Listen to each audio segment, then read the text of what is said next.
What have you learned about not just the exercise of power, but the limits on your power as a result of the conflict? There are no limits. No limit. No, not I haven't learned that lesson yet. I know there are, but there are no limits. We defeated them totally militarily. I did a naval This is so fucking absurd that it looked like AI to me for the first 2 seconds, right? This looks like some stupid fucking Democrat centrist would make to make our proud president look unhinged. blockade where not one ship was able to get through. Some tried. That didn't last very long. And it certainly brought Iran to the table more than before. However, beginning a conflict, you had talked about you only wanted unconditional surrender. Well, The MOU doesn't look like unconditional surrender.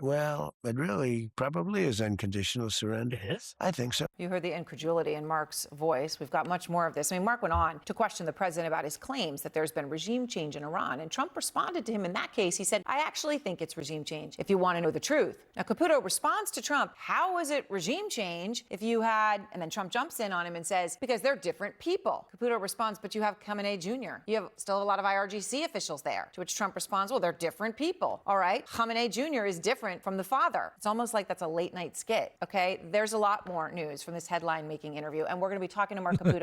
Our beautiful Americans discovering that their entire country is a late night skit. It's a cope mountain piled on top of cope, piled on top of corpses. But consent manufacturing machine continues. Just living in late stage capitalism is, in this particular era, the 2020s, is far simpler than it was back in the day. Back in the day, they would have to create these narratives about why a particular war was won or why a particular war was waged. But because of the very significant and now waning, but back in the day, impressive design of the MAGA-esque reactionary mind, they realized that you don't necessarily even have to manufacture any sort of consent. You can look at these troglodytes right in their eyes and say, this was a win. And they just go like, oh yeah, you won. USA, let's go. Understand what I'm saying? You don't need to convolute it anymore. You don't need to spend crazy amounts of money on this or that talking head. You don't need to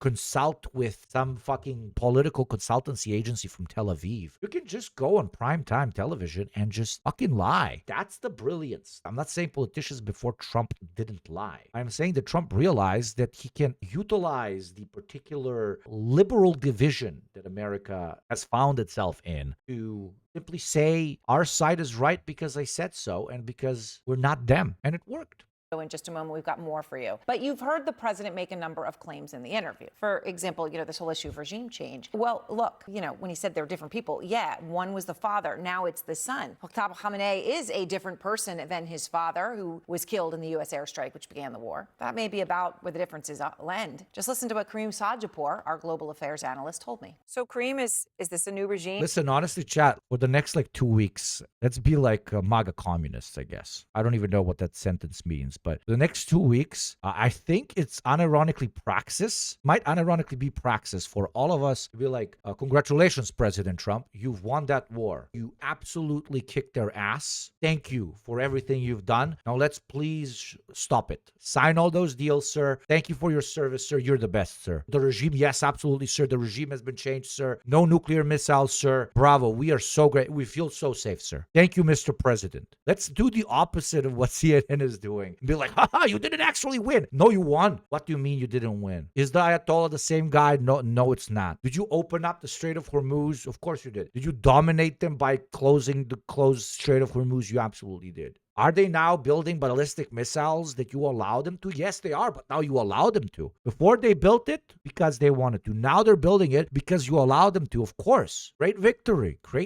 sir. Thank you, sir. MAGA. Let's go, baby. No more wars. Make America great again. Focus on internal politics. Thank you, sir. Thank you for your service. You absolutely wiped their ass, dude. Department of War, let's go, dude. Let's go. Buy your Secretary of War a nice, McAllen, 18 years to say thank you. Big G's, dude. Okay? Chat, we're patriots for the next 10 days. We're American patriots. Because the only thing that would bring this fucking idiot into arguably top 10 military fumbles in history is if we scream at him that he actually lost. Praxis right now is telling American chuds that they won. Anti-imperialist praxis for the next week. Of course, I joke, but am I actually joking? Ironic anti-imperialist praxis for the next 10 days is being an American patriot and being like, you fucking owned those Browns, dude. dude. Browns here. American whites here. Congratulations, man. Complete annihilation. Christian superiority, bro. Deus Vult in this house. Fucking Crusader shit, dude. Fuck yeah, man. USA, dude. Let's go, bro. Reasonable and less Because okay,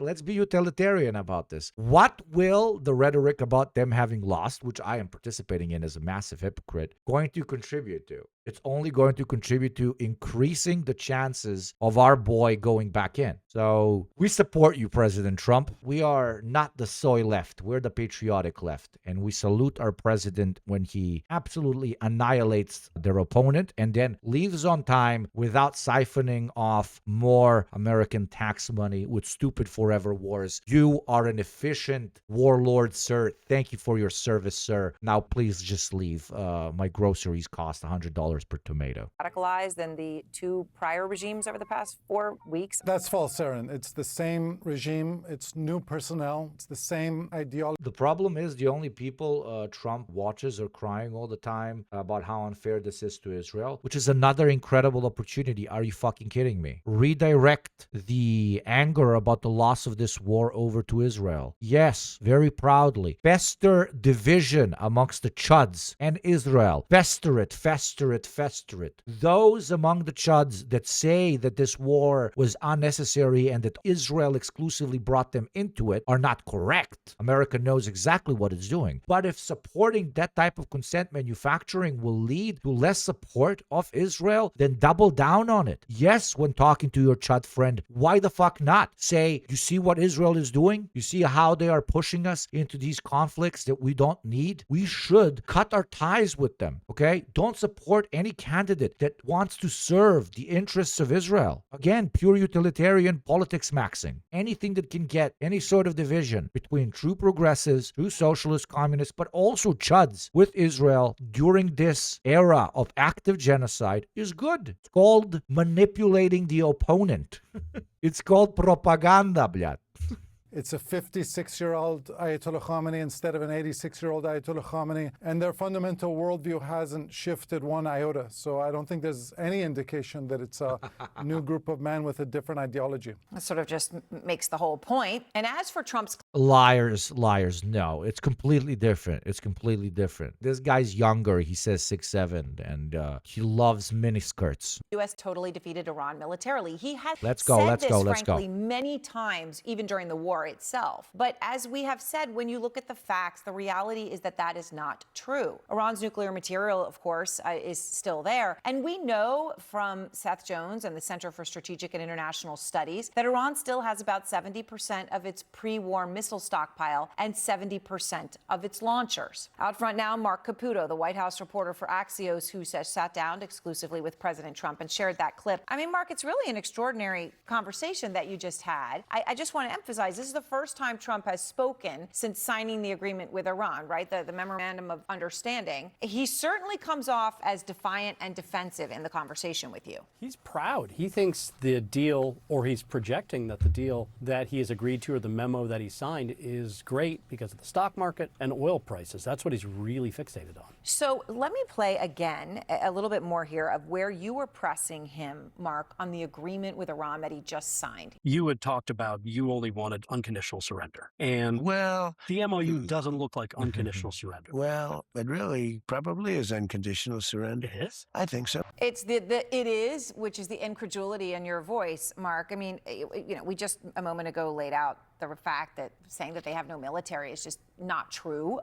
As you point out, maybe with your incredulity, $300 billion of a reconstruction fund, unfreezing of assets of $100 billion, the U.S. agreeing that it's going to withdraw or somehow do something that's unclear to its forces in proximity to Iran and the region. Those things are not unconditional surrender. I guess the question for you is you're sitting there face to face with him. Do you think that he really believes what he's saying to you? That's one of those enduring questions about Trump, is that when he says what he says he believes, does he really believe it? The reality is he stayed relentlessly on message with this. His view is that their military has been crushed, and let's If you want to engage in a more meta conversation about this whole thing, like I enjoy being like, oh, declining empire, oh, cope, oh, MAGA is literally a cult conversation as much as everybody else. And that conversation is important, and it's true. It absolutely is true. But if you want to make it more meta, this is basically the hot take. The hot take is that the United States of America, in its current position, especially as the axis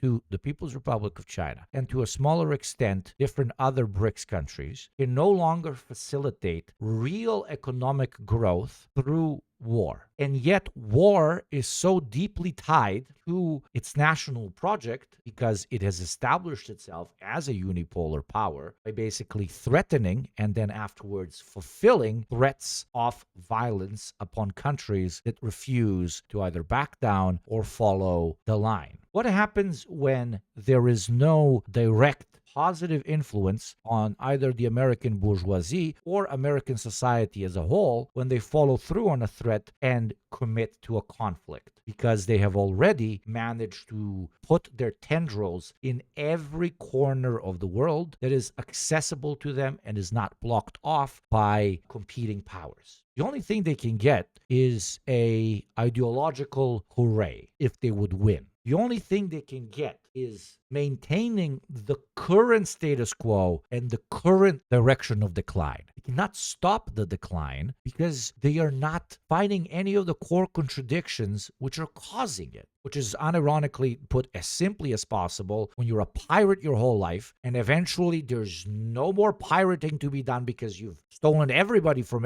everybody, and everybody's now built up walls, which is limiting how deep into their territory your pirate ships can come in, you're eventually going to, of course, as a pirate king, start losing out, especially in comparison to other countries that have had a different approach to developing their power and influence in the world. So the entire world has already built up walls against American expansion. The entire world has already found not the entire world, but the most of the world, has already found alternative means of securing their economic growth and making it more sovereign and bulletproof against American meddling and influence. These two indirectly lead to the decline in how much imperial rent-seeking the United States of America can do. But the only strategy that it has in its holster is the gun. It is invade, attack, and make sure that everybody remembers that if you question the current world order, you will be punished. But that's the main contradiction. The current world order is already bad for the states. It is not sustainable long term. But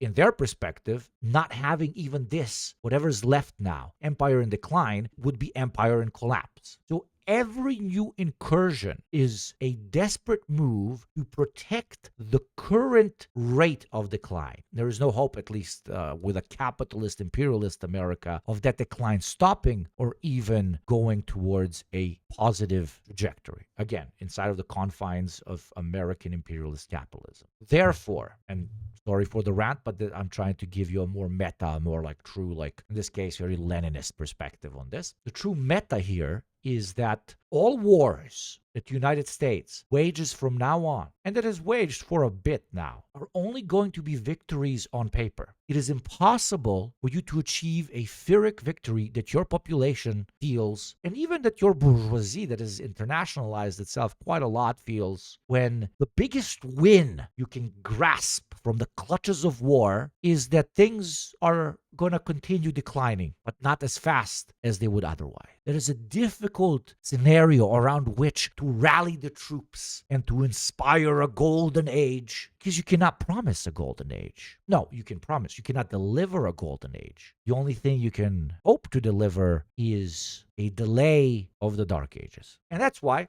they will always simply say, "Murder, we won." Because they are hoping that the only thing that carries the American project further on when it comes to identifying with its power and prospect is that we said that we won, not the benefits of what you hoped you would feel from us having won. You understand what I'm saying? I hope you do, because it is a specific context in which you will be able to view all the cope that very different American administrations in the coming 50 years are going to be going through, both when they do choose to intervene and when they choose not to intervene. In both cases, you lose because the core of the rot that is causing the American decline is lack of sustainability of a model that cannot do pirate shit upon nations that have now learned how to react to a pirate ship.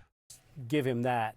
Is that CNN has a hard time accepting this deal. Literal traitors, dude. Our president is a legend, stopping this war and kicking Iranian ass. And everybody keep telling him that before he goes back, okay? Collins absolutely loses her mind at the idea from Republican senator that Iran has a right to defend itself. Oh, it's legendary. Senator, are you okay with Iran having missiles? You know, I'm hesitating. I'd prefer that they not. I certainly don't want them to have long-distance missiles. I don't want them to have nuclear-armed missiles. I would prefer they didn't. But I don't think that's the key issue here. I think that they have to be able to defend themselves. And I just kind of come back to the big picture here, is that the Middle East countries like this agreement. You think Iran needs to be able to defend itself? I do. I think that they have to be able to defend themselves. Otherwise, we turn this into a forever war. You're never going to get them short of boots on the ground of surrendering Well, this is such a cocktail of contradictions. It's fucking incredible. everything and It's self-cannibalization, both of the liberal and the conservative cope heads of a declining empire. unconditional agreement, if you will. But again, what I'm getting at here is this agreement has the support of most of the countries in the Middle East, and I think that's going to give it more of a long-lasting relationship, a long-lasting success as well. She can't take it. She can't take it. This was one of the wildest turnarounds. Trump now saying it would be kind of unfair if everyone else had missiles and Iran wouldn't. It's very, very, very, very classy of our president. Come on. Vice President J.D. Vance rebuked Israeli ministers attacking the Iran-U.S. agreement. Yes, more of this. Yes. Divide, make Israel politically toxic, feed on the contradictions. Yes. More of that. Yes. I call upon every Israeli patriot to make videos denouncing the United States of America, calling them filthy, treasonous American fat lords. Like, record yourselves. Go to American press conferences and political gatherings. Call President Trump a traitor. Call the Americans treasonous. Call them backless, spineless, little American fat, disgusting worms. More of that, please, Israel. Please, more of that. Give me as much of that as you can. Please, I support Israeli patriots in adequately calling out American treason. And I respect American patriots who don't want war and who stop it and who understand that Iran has a right to defend itself. More, please, okay? That is praxis, chat. Just let them fight. This is praxis. This is chat for the last 3 days. This alpha predator of yours, Doctor, do you really think he has a chance? The arrogance of man is thinking nature is in our control and not the other way around. Let them fight. Exactly, chat. Sometimes you are louder when you are quiet. And this is our time to be kind of quiet.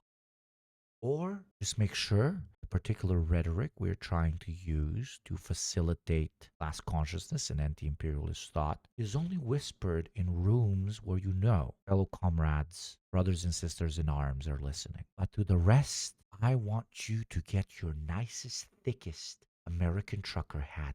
I want you to get that gut fucking bulging above a nice, tight American leather belt.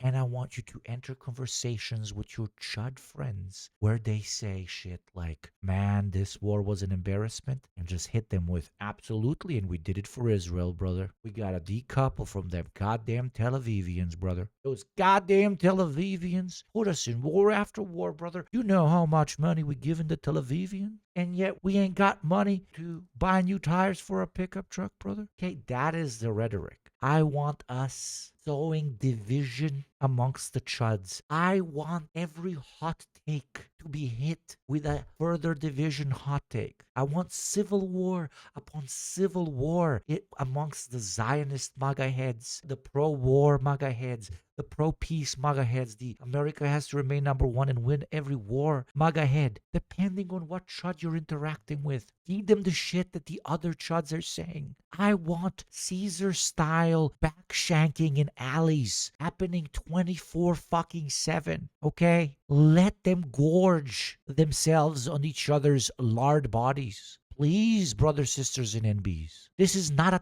time to be correct or right. This is a time for infighting amongst the pigs. Let them eat each other whole. and let's enjoy the show. Here, you want a cigarette? Rip Bozo watch. Let's fucking go.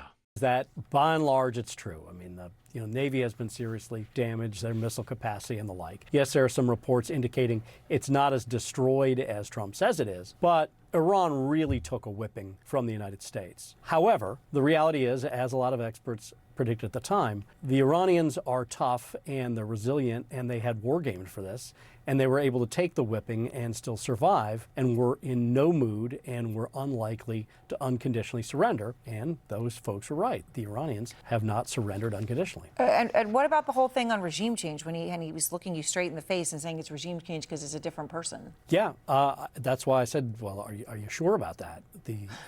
Is this very false? Thank you, sir. With the Gateway Pundit, I want to talk back to the Lebanon component of the deal. There's a report in Axios that Netanyahu's fuming over this. Israel doesn't feel bound to the MOU as it relates to Lebanon. If, as you mentioned, your frustration with Israel striking in Beirut, hitting apartment buildings, if that continues, could it torpedo the deal? And what would the U.S.'s response be to a broader war in Lebanon involving Israel and Hezbollah? Yeah, well, I don't want to get into hypotheticals that could torpedo the deal, because I think the president's expectation is that all of our friends, the Israelis, the Arabs in the region, we're going to work together and actually see this deal to completion. Now, I saw the Axios report that Netanyahu is fuming. That's not reflective of the conversations that I've had with him, but maybe he's saying something to somebody else that he's not saying to me. What I will say, and this does bother me, is that you have seen people within Bibi's cabinet who have come out and attacked the deal, and in some ways very personally attacked the President of the United States. And I guess my message to them would be twofold. Number one, Donald J. Trump is the only head of state in the entire world who is sympathetic to the nation of Israel at this moment in time. And he happens to be the head of state of the world's superpower. If I was in the cabinet of the Israeli government, I might not be attacking the only powerful ally that I have anywhere left in the entire world. And the second message I would Yeah, I wouldn't either. But short-term political gains for rabid fascists in the Israeli Knesset don't account for long-term political projects, okay? That is one of the prime contradictions of fascists. They want too much too fast, and they start sipping from their own ideological soup. They start getting high on their own supply. You have two types of Zionists, usually two types of fascists, usually. The pragmatist who understands how power is wielded and how it is won, and who understands that long-term growth of their movement or of their nation is what must be accounted for at all times. And then you have the quick in and out people, like half of the people in the Israeli Knesset, that just want to score quick political points, want to defeat the other fascists in defining themselves as the true Zionists against the fake Zionists, etc., etc. It eats itself out. It eats itself from the inside. to some of those cabinet members, Bibi, to his credit, has not gone down this path, but to some of these cabinet members in Israel who are attacking the President of the United States, the other thing that I would say is that over the last 3 months, 2/3 of the defensive weapons that have protected your homeland have been built by American hands and paid for by American tax Yeah, but that's not enough. That's not enough. That's the point. That's not enough. dollars. The problem for Israel They feel like it's owed to them. is not Donald J. Trump. And anybody in Israel who thinks their biggest problem is the President of the United States needs to wake up and smell the reality of the situation that country is in.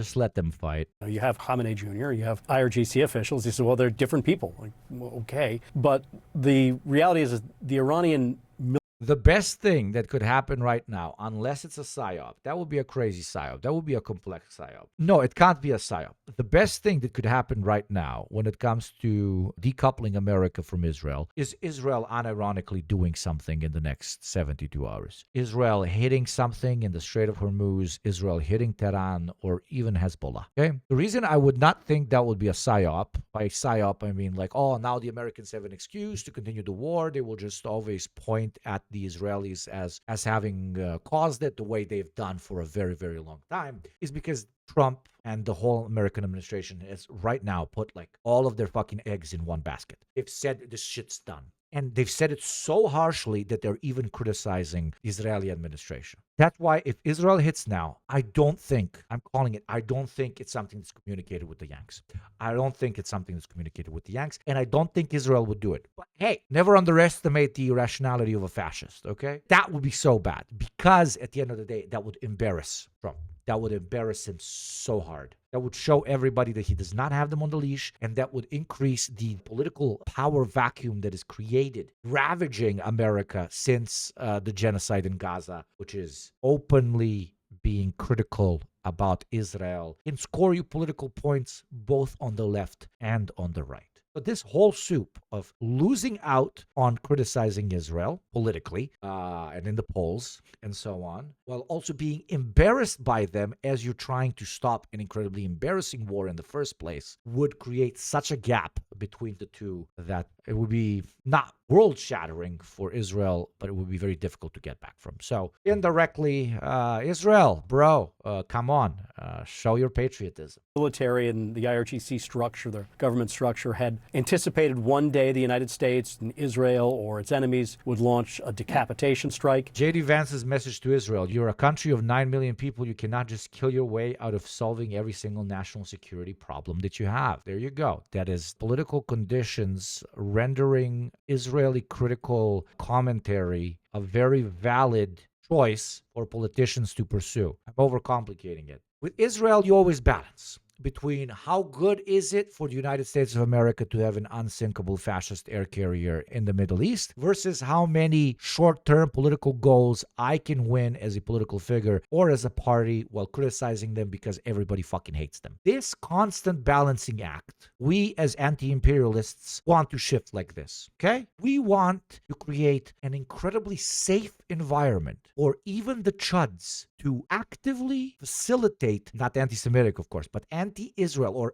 at least to facilitate a conversation for the chuds where the division between Tel Aviv and Washington is one which a true chud patriot should push for, should support, should love. And in our strategic long-term plans as anti-imperialists, that facilitation can only happen when we do ignore more complex relations between Washington and Israel and reintroduce in rhetoric to chuds that it is Israel that is pulling the strings behind it. In conversation with fellow leftists, we should not engage in this because it's not fucking true. That's not how the world works. Okay? American empire is American empire. But the chuds will have a fucking minus 50 class consciousness. They can't get that shit. So to them, yes, manipulate, lie, spin, fucking make them eat each other. Because that's what nice people do. And as a result, they came up with something called the Mosaic Doctrine, which... But okay, you get me, guys. You get me, guys? Okay. Essentially said that there'd be a... If you're talking to like a socialist and he's like, actually, Tel Aviv is controlling Washington, sit them down and explain that that's not how things work. But if you're sitting with a chud that's like, Tel Aviv is goddamn manipulating our great president into doing wars that we don't goddamn need, or sending money to goddamn Israel. Those manipulative ass Tel Avivians. Just look him in the eyes and say, yeah, man, super fucked up. We should completely cut ties, man. It's not in the interests of our nation to support these guys that just keep making trouble for us. Good American patriots that don't want any wars, famously, and don't exploit anybody. Like, yeah, bro, fucking bro, I hate Israel, bro. Literally talk like this. Please, I don't give a shit. It's a fucking active genocide. We are trying to stop that, okay? So please, multi-front, multi-funnel. I'm spitting on myself how many times I've said this. That is how propaganda works. That's how marketing works, okay? That's how political projects work. Mosaic, a different patchwork of different leaders. You're going to introduce anti-imperialist and class-conscious rhetoric to them afterward, okay? Leaders who could step in when other leaders were killed, and that's what happened. Yeah, it's just, I find it interesting, as you say, that the question is, does he really believe what he's saying? But that your takeaway from talking to him was that he stayed consistent with what he was saying to you. I mean, he only had 2 hours of sleep. He flew in from... He does sound like he's got a cold, or so he did sound a little... But he was, in the interview, he did have a lower energy level than he normally does, but his overall presentation was pretty positive, and he just loves the idea that gas prices are coming down, oil prices are coming down, and the stock market is going up. That's what he's really fixated on. And that's sort of the sub-headline of this entire thing, is that Trump had had enough of this war. He'd had enough of people talking about high fuel prices, and he wanted it to end. And this is the way he brought about an end. Yeah, it's fascinating. And Or he it wants does to, I raise should so say. many questions given what he said to you about, is this what really people around him are telling him? Is this the bubble that he's in or not? You also asked him about Netanyahu, and obviously that was at the core, their relationship was at the core of. I don't want to go on the same rant that I went on earlier, but American liberals will be surprised that absolutely no future military intervention by the United States of America will yield positive results for the American economy, because all American wars of the future will simply be there to facilitate the same rate of decline of American empire. It will not reverse the level of decline, okay? It will attempt very wrongfully, and it's such a stupid kind of like, oh, I have a hangover today, let me just drink more beer because that's how I'm going to be more productive way of handling its decline. It's so fucking stupid. It's going to speed up the process of decline by, on paper, slow down. It's going to be a big wake-up call, not only for liberals, I guess for classic neocons as well. That's why the future of the American right is Tucker Carlson, because he's actually going to try and pause the decline, if not instead of simply slowing it down, with his particular style of right-wing politics that if you are an American nationalist, America to an extent absolutely fucking needs. But hey, until that moment, give it to American reactionaries to not be able to comprehend what kind of reaction necessary for the American national project. But whatever. This war to begin with, and now the fraying of that relationship is core to how this war is ending, or at least how this agreement has proceeded. What did he say about Netanyahu? I asked him about the relationship with Netanyahu. He said Bibi's fine, the relationship's fine. He said, but we need to keep him sane. He used that word sane. The implication is that Netanyahu had gone a little nuts. And I asked him, how are you going to keep Israel from attacking Lebanon? And the subtext of that was, and sort of messing up this deal with Iran, something that Trump had lost his temper with Netanyahu. Okay, continuing. Philip, if a Democrat said anything like what Vance said, they would be called an anti-Semite. Well, I don't know if there's anything anti-Semitic about what was said, right? Philip, I am not saying that that is anti-Semitic, but I am saying that for at least the last several years, any critique of Israel, its conduct in wars in Gaza and Lebanon, how it conducted itself in the region, in general, the Republicans have accused Democrats of being anti-Semitic, for pointing any of those out. Talk about learning nothing. Talk about not being able to read the room. Yeah, we were screaming at you to utilize the potential political power that can be seized from anti-Israeli sentiment for basically like 3 years now. We kept telling you that if the left, now I can't believe I'm calling the Democrats the left, but allow me to live out here for a second. If the left does not utilize anti-Israeli sentiment, eventually the right will. Because the right is a political whore. They don't believe in anything. They just ride the current biggest dick. And the current biggest dick, not biggest, but one of the very large circumcised cocks is, sorry for the allegory, is anti-Zionism. So now that the Republicans, some of them at least, are pivoting towards maybe not anti-Zionist, but at least Israeli skeptic rhetoric, the Democrats are like, whoa, bro, what is happening, bro? Yeah, welcome to planet Earth. You could have used that political momentum yourself, you daft fucking cunt.